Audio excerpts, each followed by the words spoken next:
Greg. And we want to wrap our arms around his family. Give them all the love and support that they need. And keep praying for them. If you don't do nothing else, pray for them. Okay? And my brother, I've known Greg since 1980. Well, I didn't meet him until about 1986. But I was one of the young kids hanging out on Crenshaw when it was cracking back in the day, when the lowrider shows and the Nissan cars. And there was a club down the street, and there was this crew that came mobbing in with Ultra Wave shirts on. And I was like, man, who was this? They infect. And little did I know that we would end up becoming good friends. But not only good friends, everything he got involved in, he made sure I was involved in some type of way. When he produced the parties over here back in the early 90s, he had me come audition for the part. Matter of fact, it was my company that the money came through to get this wall done, because they needed a nonprofit company to come through. So, and that wasn't about me, it's just about how we kept finding each other. You know, some times will go by, we don't see each other, then we kept finding each other. I happen to be the former director at the Community Youth Sports and Arts Foundation across the street. Oh, okay. So I was already gone when he got to office, but I worked under Roland Freeman, one of the original Black Panthers, who was the consultant for the movie. Everything he was involved in, and I ended up opening a catering company. Every time he had a video shoot, he called my company up. We need you guys. So he kept me involved, but you know, the friendship started around 1986, and it was a big deal for me because they were grown men. I'm a teenager in high school, and they throwing these cracking parties, and I get to roll with the crew. I'm hanging out with the real OGs with this. So, and then we end up on Potomac Avenue. I didn't know he lived on Potomac. I lived on the other side of Potomac, so we just kept finding each other no matter what. And then he married his beautiful wife and had his beautiful kids. It just feels an honor to be this close to somebody. I mean, it hurts to have somebody this close to pass from COVID. This is the first person I know that was this close. But then to see what a pillar he was for the community, what he meant for everybody else, and it's an honor to be, honestly, just call him a friend, a real friend. That's it. The Southern California chapter of the Black Panther Party. A lot of you all don't really understand what was going on back in those days. But we were under a lot of tension, a lot of pressure from the FBI, the local police, and the folks that they used as informants against us.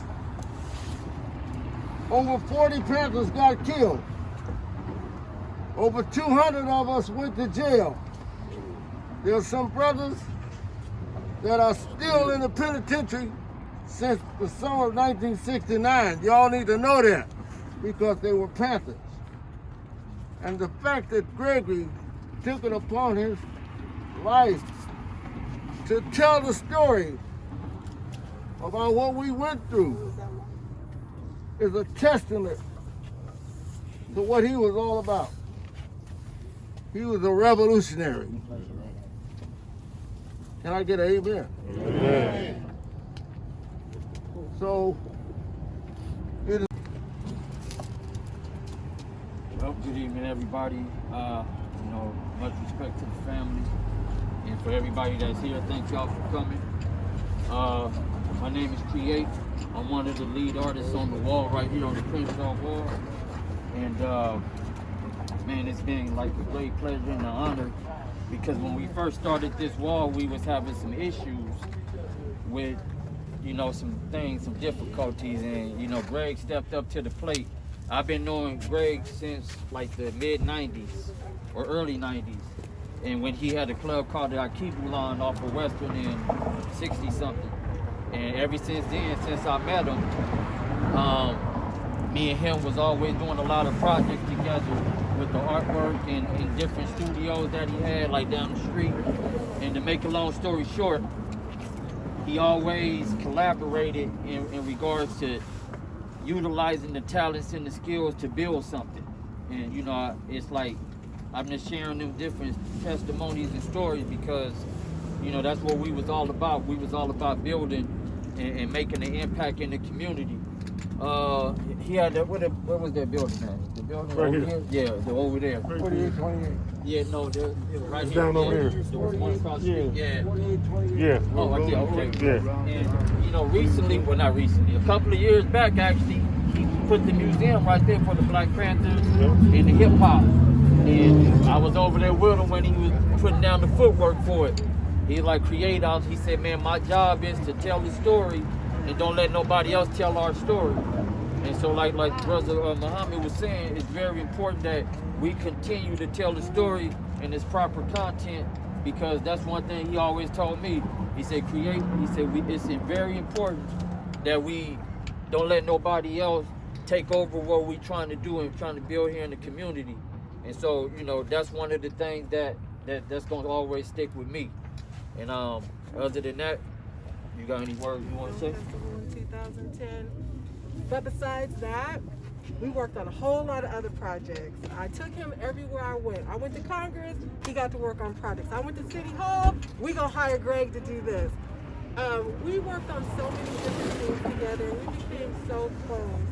It was more than just a work relationship. We were friends, you know, and so this has hit me really hard, but one of the things that, and I'm still working through my grief right now, but one of the things that is helping me do that is remembering a couple of things about Greg. He loved his family. His family was like his pride and joy. I used to tell Greg, and I think you guys heard me say this all the time, how you guys were like goals to me. Like, I looked at your family like just a perfect Black family. How much he doted on his wife and was so proud of his sons. And I just thought he was such a good example of a Black man. Like, he was a really good man. And so, because I know that about G, I feel like, okay, well, my responsibility is to be there for his sons and to be there for his wife, because that's what he will want. Because that's who he cared about the most in this world. Everything he did for his family.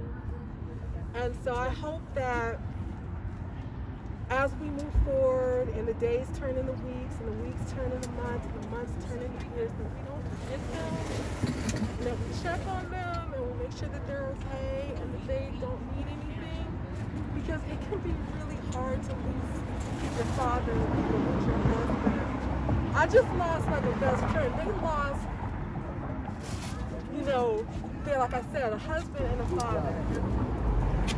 My name is Daryl Adams, one of the founding members of Ultrawave. Prayers to you, sister, and you, great young king. As Greg has told me so many things about you, and on the debate team, and you are the one to carry on his legacy.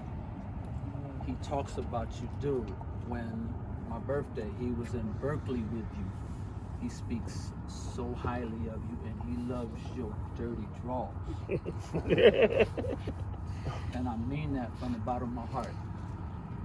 I took Greg in when Greg was 19 or 20. Greg is talented, always. He used to do stop motion animation. I hipped him to people in the movie industry because I was around the movie industry. Gave him his first job. The brother always said, "How do you do that?" And that was his thing. Don't give me the fish, teach me how to fish. And he ran with it. Every time he ran with it. I met him, we had a DJ group. He says, "How do you do that?" Because he had a DJ group. Always. He used to do stop motion animation. I hipped him to people in the movie industry because I was around the movie industry. Gave him his first job. The brother always said, "How do you do that?" And that was his thing. Don't give me the fish, teach me how to fish. And he ran with it. Every time he ran with it. I met him, we had a DJ group. He says, "How do you do that?" Because he had a DJ group. Let him get down. I'm from the east side. He thought we were rowdy. Thought I was gonna diss him. No, man, get down. He got down. We were friends from that day. After we became friends, we were both entrepreneurs. Started a DJ group right under Uncle Jam's army. Egyptian, Battle Cat, the Glove, we DJ T, we knew them all. Greg kept going. Then after we parted, I went in the music industry. He started Ultra Wave Media. From Ultra Wave Media, the brother just kept going and kept going and kept going. We had talked about his dad being a Black Panther. He had talked about the 41st and Central story because I grew up on 46th and Central. He asked me, did I know about it? I said, yeah, I know about it. I lived it, but he did the research. And the research, the movie that he did was at least 10 years of research, not including his father living it. So I say all this to you, young king. Greatness is not quick. It is lengthy. He started this great path when we were 19 and 21 years old, all the way up until his passing. That's why all of us are here to speak upon his greatness. It is upon you, young king, to carry on his legacy because you have the name. And I pray for you. I pray for the rest of you. Where's your other son? Okay. Gotta do what he gotta do. Okay. And for all of us, people of color, and everybody here, if everybody knows him in some shape, form, or fashion, okay, whatever piece he left with you, do the same thing. How do I do that? Ask questions. Take it forward. Peace be unto all of you. Thank you.